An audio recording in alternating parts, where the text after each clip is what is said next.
Offensively, we were very poor on first down efficiency in the first half, especially. Didn't think we matched their physicality, both inside and out on the edge, on the perimeter blocking. We had 3 costly penalties, and we had some opportunities, and we couldn't capitalize on them. We all got to get better. We got to help grow these players up quick. We got a lot of inexperience at times, and it shows. But it's on all of us to put them in a position to play fast, and it starts with me.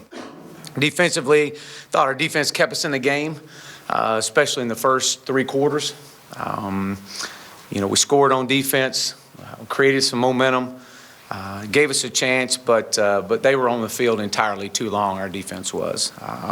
We had too many missed tackles, more than I can remember of the past. We had a couple critical third down penalties that kept drives alive, and we just couldn't overcome it. And I thought special teams, we didn't do anything special to impact the game. I do think that there was a bright spot there with 2 nice punt returns with Traylon Burks. That was promising. We had a chance to come away with points right before half and couldn't capitalize on that. But we all got to respond, and that's what this is about. That's what it was about yesterday when these guys come in here. It was about after the game. It starts with me, and it truly is about a response. We've got a very much improved Colorado State team from a year ago coming in this Saturday. We know we're going to get their best shot. But with five offensive and 6 defensive returners back, they got a lot of experience coming back. But as I say each and every week, it's more about us. It's more about how we play than who we play, and correcting the mistakes from last Saturday and responding the right way. And that's what we're going to do. It wasn't so much what Ben did or didn't do. It's what Nick did. And we were looking for a spark, something to get our offense moving, create some momentum, create some yards, give an opportunity for some big plays. And that was our decision going into it, and Nick will be our starter. The Colin Hill, the Cameron Butler, these guys are definitely playing extremely well. Scored a lot of points last week. Was in a shootout with the first week against Colorado. I wanted to be able to come here and apologize to everybody, the fans, the players, and truly tell you how sorry I am for the way it ended. But I also wanted to come here to thank you for everything that people in this room and in the state did for me and my family. You were great to us.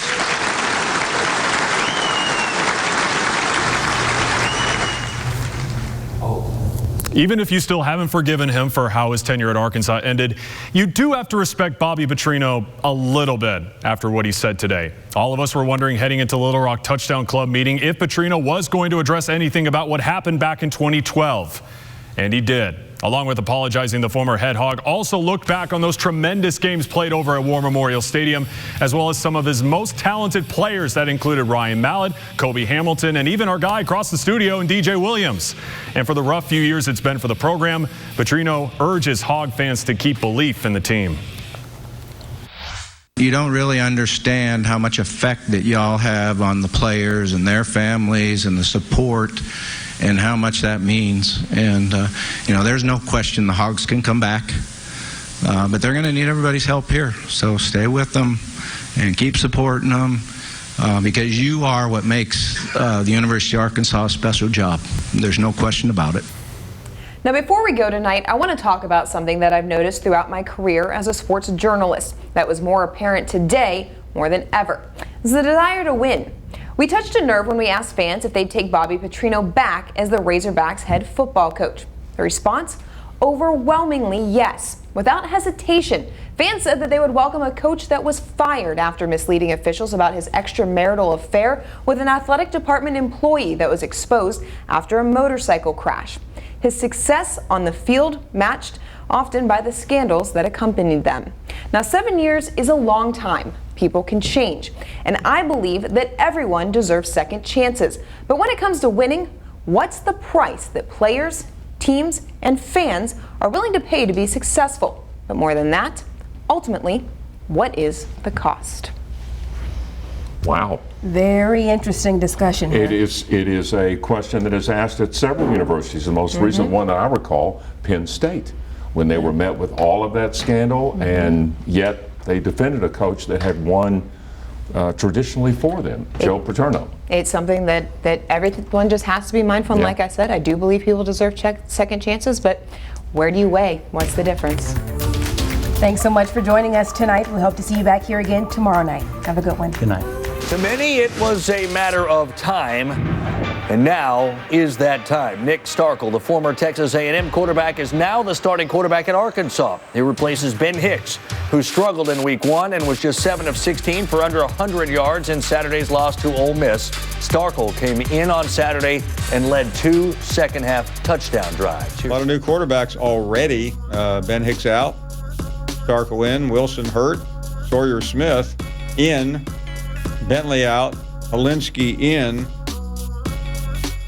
It's only the third week of the college football season, guys. Yeah, Paul, I know. I think we could look at that and say that Nick Starkel has the best chance of winning this weekend, but long term, who do you think's in the best position to help their team win? Is it going to be Helinski? Is it who do you have, Paul? I'm going to take a flyer on Helinski. From what I don't know much about him, other than what I've heard. We've had 2 different guests talking about his ascension, and I think he's ready to go. It's a feel-good story if he does too. You know, if he really gets South Carolina and kind of rebounds and they get up to where they are, that'd be a great story. Brams, what do you who you like on that? Starkel? I like Helinski there. I think same deal. I mean, they obviously have the tough matchup, and they do have a tough schedule, but I think he's going to take his licks on that and grow and be better for the future. You know, like there's nothing better than being tossed right into the fire. So Arkansas, I think, is still working on rebuilding. I do like Starkel. He's probably, like you said, if I had to pick one of those quarterbacks to start this week, I would pick Nick Starkel because he's the most experienced. But how many more also intrigued by quarterbacks? Sawyer Smith, we'll say, yeah. How many more quarterbacks does Arkansas start throughout the year? I think this is it. This is it? Just 2? Okay. From what I can hear from the Arkansas fan base, they seem pretty set. They want Starkel to be the guy. So okay. My sources in Fayetteville. All right. Well, there we go. Here's to it. Solved a lot of problems there.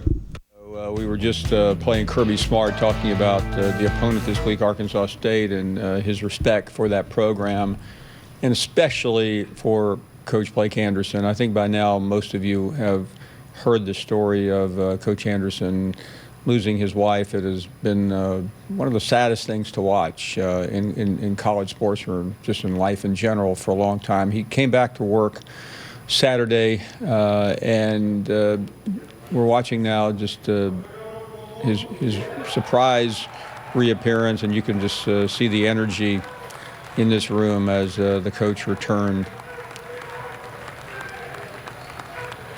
He, of course, will be on the sideline Saturday, and we welcome Coach Anderson to our program. Coach, thank you very much. I know your mind is on football. You're playing one of the top teams in the country, and we will talk about that. But I think I just have to ask you how you were doing and what the reaction of your team and the reaction of so many people around this country to Wendy's passing and to her inspiration have been like.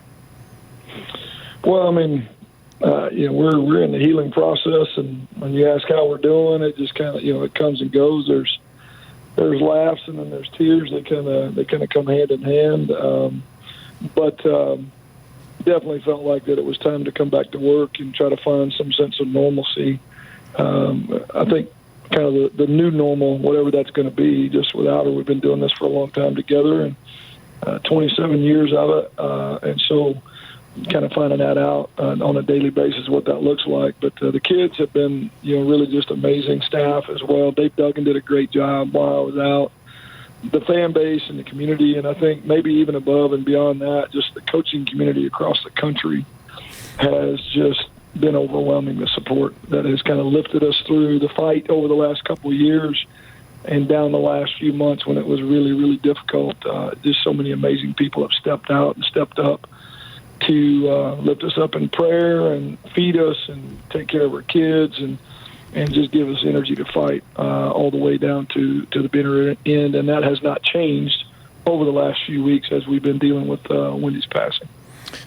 Coach, I know. I mean, you're living through this, but I know because I've heard both of you talk about it. But the inspiration that you and Wendy have given to so many people, I know that there's no consolation in a tragedy like this. Words are easy for me or anyone else to offer, but you've endured with your family and friends and community. But it must be gratifying to know how many people and how many lives she has touched.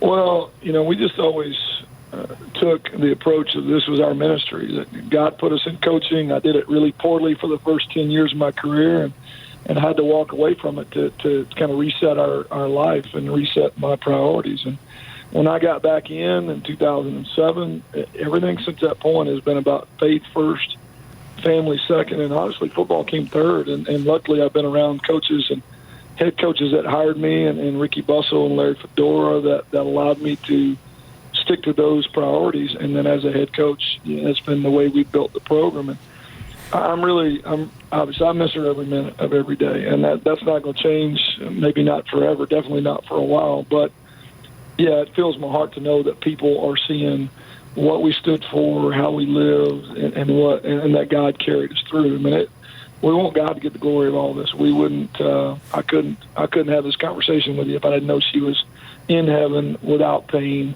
and in the presence of Jesus Christ. And so we lived that every day in our job, did it together, did it as a staff, did it as a family, and people are seeing that we went through hard times, overcame them with just the Spirit and the grace of God, and that we've been doing football with balance and having a blast doing it. So I wish she was here still to tell the story, and we could tell the story of healing, but God just healed her perfectly and took her home. And over 40,000 people have seen the memorial service, and her personal testimony is part of that video testimony is part of that memorial service. And I don't know how many others have seen just kind of what's been going on in the last few weeks, but I know a lot of people are being pointed in the direction of Christ, and that's really what we've been about since day one. Coach, thanks for sharing that. I will try to turn the page because you are a football coach and you are I mean it's one thing to have a normal game on Saturday, but you don't have that type of game. But I'm sure right now I'll let you answer the question. But what is it like to get back and know that you're playing one of the top teams in the whole country? Well, getting back to ball is a good diversion, to be honest with you. That's what I love to do. She knew that, and even my kids have been encouraging me. My 3 kids have encouraged me to get back and get back to work as soon as I felt like I could. And it's been great to be back out working. I mean, playing Georgia the first full week back is probably not how I would have scripted it, because they're just a phenomenal team. We played Alabama to open up a year ago, and this is the same game. I mean, they look like the same athletes. Kirby and Nick are so close in terms of how they do things. There's so many similarities, and we got overwhelmed a year ago. We talked a lot about it this week. We just want to concentrate on us. We got better from week 1 to week 2. The opponent changes dramatically now. We know that, but we just got to focus on playing better ball. And if we do that, I think we'll all come out of it. Win or lose, we'll come out of it feeling like that we've done our job. We just didn't do that a year ago when we played Alabama. We played poorly. We played bad ball in the first half, and they embarrassed us. And we want to avoid that at every cost. And so I think we're in a better place mentally. I'm hoping and praying that we go into this and we play good ball, and we'll let the rest of it kind of take care of itself.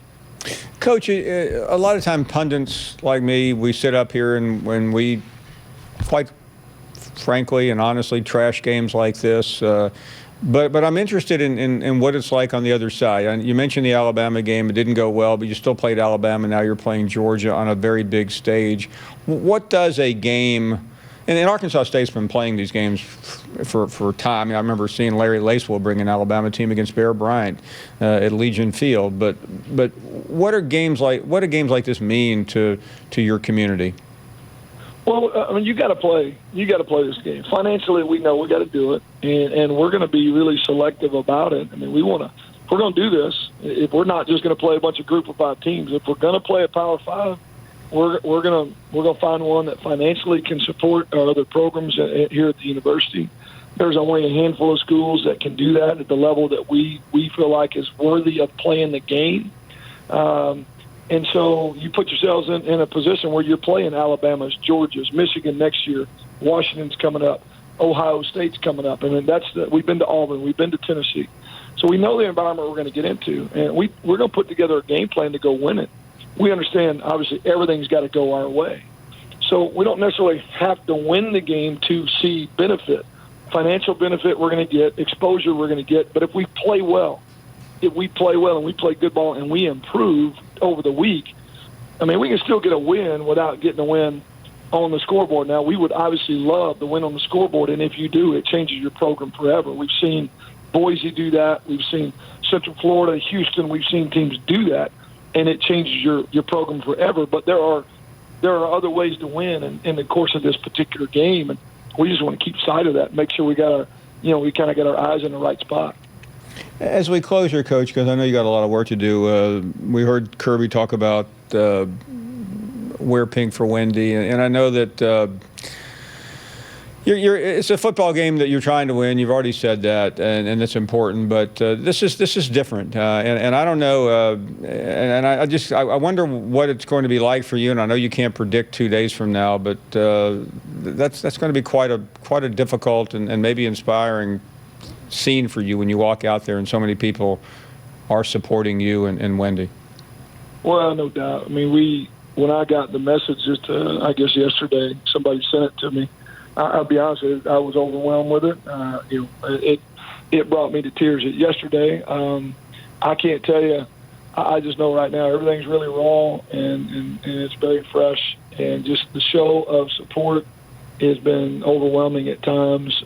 And we're doing everything again. We're doing everything for the first time. Me and my kids are doing everything for the first time without her that we've been doing for so long. And I can't tell you how we respond. I'm so grateful for the show of support from the fans and whoever came up with the idea. And yeah, it'll be one of those things that we'll just kind of have to see how we react. But I'm appreciative, and I do think it's just a really cool, very classy gesture by somebody that didn't really have anything to gain from it, just doing it out of the kindness of their heart, and we appreciate it. Coach, thanks for coming on. All the best to you, and we deeply, deeply appreciate your time. Thank you. Thanks, Paul. Thank you very much. Coach Blake Anderson, what a story. What an incredible... I mean, everyone, no matter who you are, you think you've had a rough day. Well, just think about this family and this community and what they've been through the last couple of years. Ready? Love it. Your Show Me debut, Chiz. Here's what we got. Show me Nick Starkel that you are ready, my man. Show me the Nick Starkel that in 2017 beat out Kellen Mond. Show me the Nick Starkel that in the Belk Bowl threw for 400 yards and 500 yards and 4 touchdowns. Show me the Nick Starkel that can take this receiving core and develop these young guys. Show me the consistency that the quarterback position they need so desperately at Arkansas. That's eluded them. And look, this is what they need. They need his experience. They need his leadership. But more than anything, Dari, they need production at the quarterback spot. And Nick Starkel's got to get it done. I love it. 11 games on tap today in the SEC. Everybody's on the field today except Vanderbilt.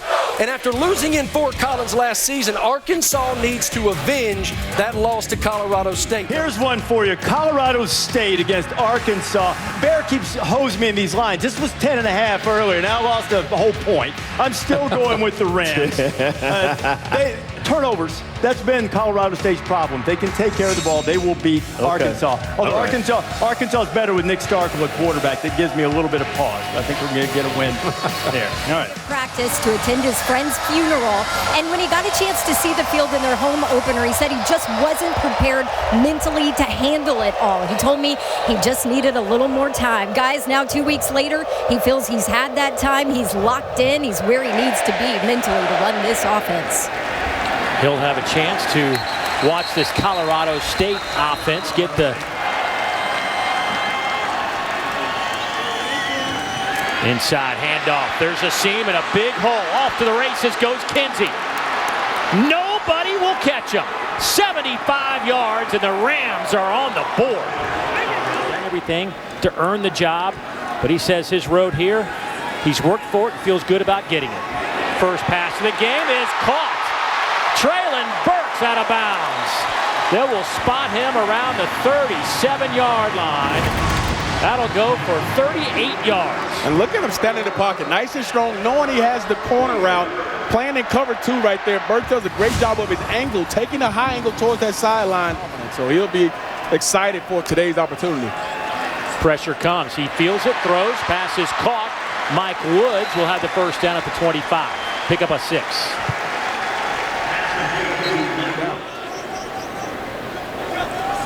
So on first down and 10, they'll fake it to Boyd, going up top, coming near side, trying to hit Trey Knox. Touchdown, Arkansas. That was quick, 24 yards.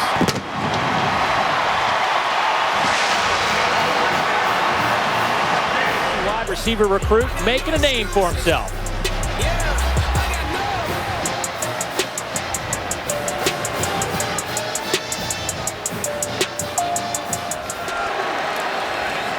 Now Colin Hill.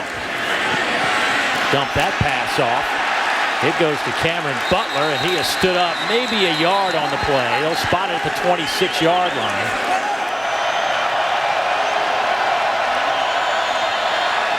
Has time, and Hill's pass is caught. Warren Jagger say incomplete. Got hit right at impact. Bringing some pressure again. Pass is caught. Trey Knox, first down at the 35. That is a 17-yard pickup. Look at the route here. You got what we call a little snag concept.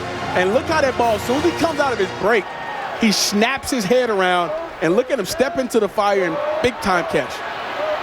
They'll go handoff to Rakeem Boyd. He'll pick up 4 off the left side. He's got some room here in the midfield. He'll pick up the first down at 11 yards. Third down, about 1.5 yards. Inside handoff. Whaley with a big gainer. Still on his feet. Breaking tackles, falls out of bounds. Inside the 20, right around the 17-yard line. Right up in the middle. Look at the tight end come across and just crease that hole. And now you have a huge gap to run through. We talk about defensively how they're being a little bit more soft because of Starkel's ability to throw the football. Third down, here's Starkel. Underneath, wide open, pass is caught. That'll be Chase Harrell to the end zone. 14 yards out. Somebody missed an assignment. Arkansas will take the 6. And here's Chase Harrell. He's just going to come here, run a little angle route. You got a shallow cross and you got a dig coming across. And he just reads it. He goes through his progression. He does a great job. Here's the angle route coming back inside. Everything's clogged up going inside. And he goes 1, 2, 3 back out to Chase Harrell for the touchdown. You can see the progression already. This offense is different with Nick Starkel in the ballgame. This week he developed a little strep throat, slowed him down. We haven't seen a whole lot of Mr. O'Grady as of yet.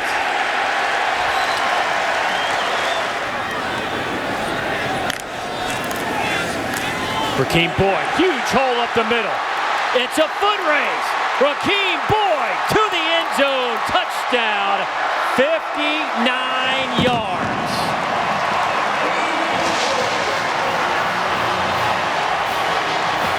They force you to play a too high look. And what a great job right there by number 66, Ty Clary, the center. Giving the hole, opening up, getting up to that second level. And this is what Chad Boyd wanted to see out of Rakeem Boyd. Kinsey back in the game to the left of Colin Hill. They'll fake it to Kinsey, slant over the middle, caught, touchdown. That goes to Warren Jackson, and just like that, the Rams march it down the field. Those lines and those numbers, he expects so much more out of you than people think. Here's Whaley. He has the edge. Another foot race down the sideline. This time he's run out of bounds around the 35. That'll be another 25-yard pickup. Big chunks of yardage.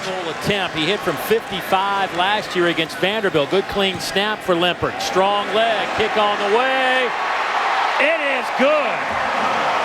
A no-doubter from Connor Limpert. That run was just dumb to. God. Oh, loose football on the turf.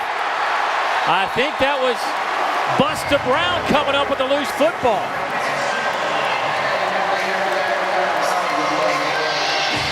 Turnovers have been a killer for them. Yeah, this is just unfortunate for Colorado State and Kinsey. But this defense coming in said they have a goal of getting 3 turnovers a game. Arkansas 5 out of 6 on third downs today.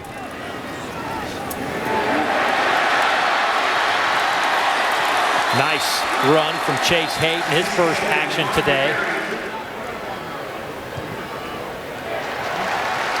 It is up and it's good.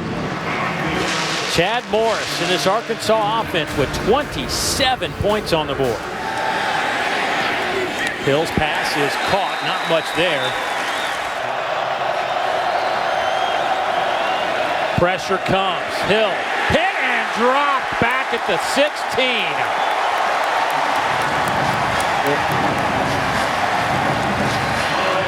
Third and long, here's the aggressive style that John Tavis plays with. Pressure off the edge, pressure up the middle, a little stunt from the inside. And a great job of Grant Morgan getting home to the quarterback. But there was really nowhere for Colin Hill to go at the football. Had to hold on to it. And Arkansas getting off the field. Trying to catch Arkansas off balance. Quarterback sneak by Hill. Does he have enough in that 6'5" frame to get in? No signal yet. There it is. Touchdown, Colorado State. 27-24, our score at the break. Moments away from second half football. Arkansas will have the football to begin the second half. Quick throw. That pass is caught by Traylon Burks. They'll run this way. Boy, stiff arm, stays on his feet. You see, he's starting to understand where everybody should be in this offense. Woods comes in motion across the formation, but Starkel will throw. Pass is just snatched right out of midair by Traylon Burks inside the 5. They'll spot him down at the 4. 2 tight ends. Working left side, Boyd, touchdown, untouched. A huge hole off the left side, and Boyd picks up his second rushing touchdown of the day. Right guard coming right up here, doing a great job of clearing the hole for Rakeem Boyd. Perfect drive for Arkansas coming out at halftime, getting the score. Of his starts. Hill, quick hitter. It's Dante Wright with it. There's a flag in the backfield. Hill gets smashed. He lost the football. They'll say Arkansas has it, but Colin Hill just got lit up, and there is a flag as he is slow as he walks toward that sidelines. Man, oh man. Personal foul, roughing the passer, low hit on the quarterback, number 7 defense. 15-yard penalty from the previous spot, first down. And that left knee is taped up. Yeah, these type of plays, they make you worry. You're talking about a guy coming off 2 ACL injuries, and you see Fouché coming in there a little bit low. It's not what you want to see. Anybody get hit that low like that. Oh, and he is met behind the line. He'll lose about 5. O'Brien, his first series, steps up in the pocket and is hammered. He's dropped at the 11. They'll lose another couple of yards. Grant Morgan, Devon McClure. Cover 0 here. Both backers, they want to go QB draw. Ideal blitz for that particular play. And give John Tavis credit. That is a win for his defense. He called the right call on that particular play. Bring the heat again. Camper. This from 21 near hash mark.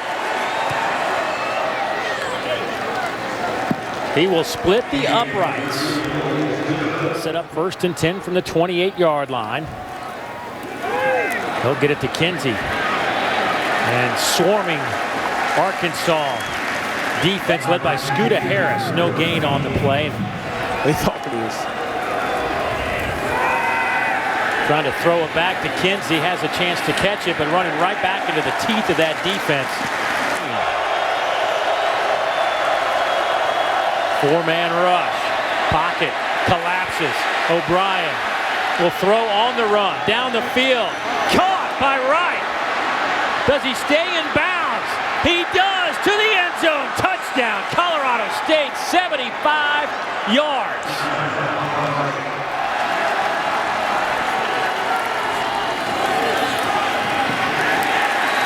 Not much working there. Dante Wright, maybe a yard in the last 2.5 quarters. I think they have really done a good job of. First time we've really seen some zip on a pass for him in a while. Comes across the middle. This one is picked up by Burks, and he's inside the 40. Burks there. Oh, right in the belly of Trey Knox. It was on him right as he turned the corner. A couple of tight ends. Whaley in the game at running back. They will hand it to Devlin. He's inside the 5. It'll be 1st and goal as he has the first down. 3 tight end look. Arkansas runs it with Whaley to the end zone. Touchdown from 5 yards out, and the Hogs are back out in front. 4. Devil Whaley's been fumbling the football of late. Coach said he needed some confidence. I think he's got it. 2nd down, they will ask him to throw. Pass is caught right at the line to gain by Trey Knox.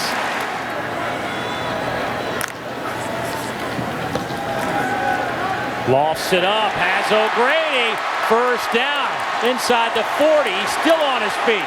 Down to the 30. Are you kidding me? He's going to take it to the end zone.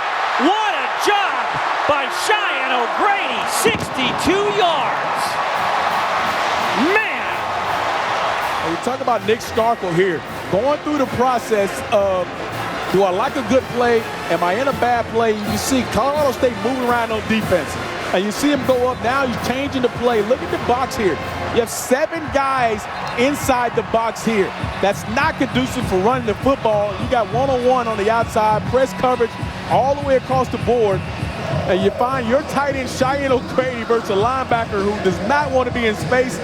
And all this is want to right here. He's got 5, 6 Colorado State players around him trying to bring him down. And the effort and attitude for him to get through all these different tackles here. Dave, you said it right. Oh my God. Nobody could bring down Cheyenne O'Grady here. What a big play for Arkansas. Starkel loving it. 2nd down. Let's call it 12. Pressure comes. O'Brien is sacked inside the 25. Gabe Richards coming right off this edge right here. You're going to see him come right off this edge here. And makes a huge play coming through that gap right here. They pick it. Back at the 26-yard line. They got to get it out to the 47. They'll dump it off underneath to Kinsey, and he has fumbled the football. It is scooped up by Ladarius Bishop. Touchdown, Arkansas. You can call the Hogs now. The Hogs are definitely being called now.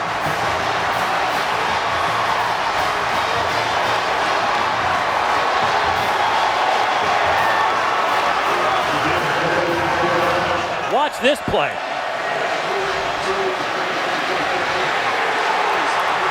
And then Bishop says thank you very much. The scoop and score, and Arkansas has opened it up.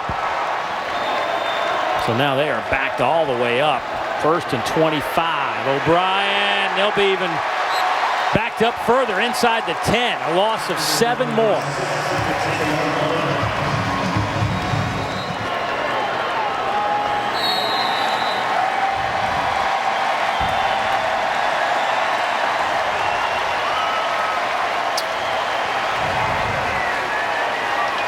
So Nick Starkel won't have to take another snap.